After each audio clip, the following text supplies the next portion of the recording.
बढ़ते अगली खबर का रुख करते हैं। पुलिस के बाद अब एटीएस पूछताछ पे भी अतीक और अशरफ सवालों का जवाब नहीं दे रहे हैं। दोनों के चेहरे पर असद की मौत का सदमा साफ नजर आया। लोग दोनों एटीएस के सवालों से बचते नजर आए। एक तरफ बेटे की मौत से अतीक सदमे में है, तो दूसरी तरफ उससे पूछताछ में तमाम एजेंसियां जुटी हुई हैं। अतीक का पाकिस्तान कनेक्शन सामने आने के बाद एसटीएफ और प्रयागराज पुलिस के बाद एटीएस ने भी अतीक से पूछताछ की।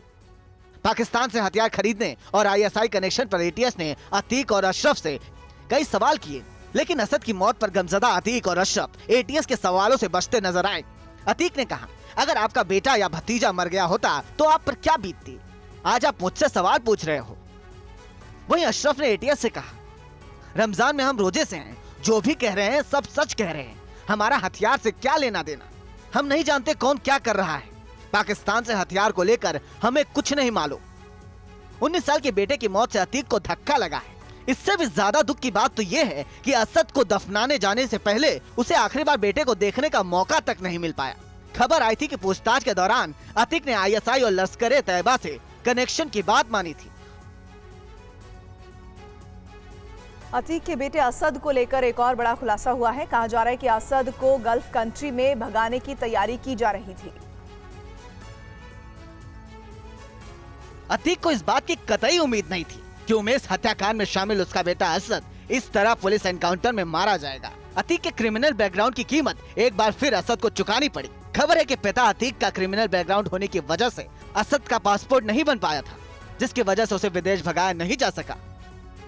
अतीक की पत्नी शाइस्ता ने गुलाम को असद का साथ नहीं छोड़ने को कहा था।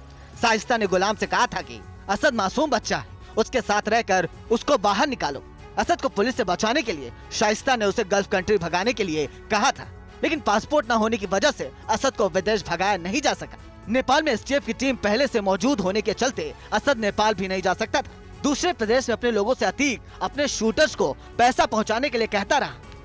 कुल मिलाकर अतीक, उसकी पत्नी शाइस्ता परवीन और भाई अशरफ ने पुलिस को चकमा देकर लगातार असद को बचाने की कोशिश की, लेकिन अंत में असद और गुलाम पुलिस एनकाउंटर में मारे गए। अब असद की मौत से अतीक का पूरा परिवार सदमे में है। प्रयागराज में आज बेहद कड़े सुरक्षा इंतजामों के बीच असद को दफना दिया गया। अंतिम संस्कार में असद के नाना और फूफा मौजूद रहे।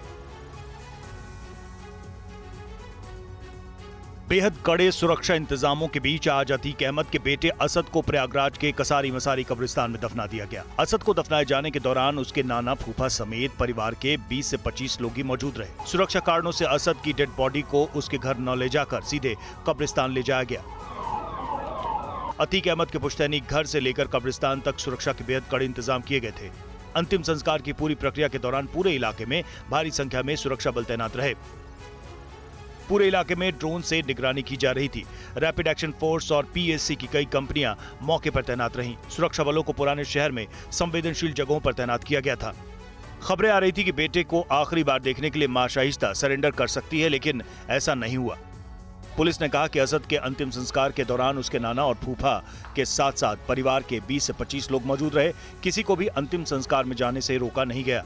कहा जा रहा है कि असद को उसके दादा की कब्र के पास दफनाया गया।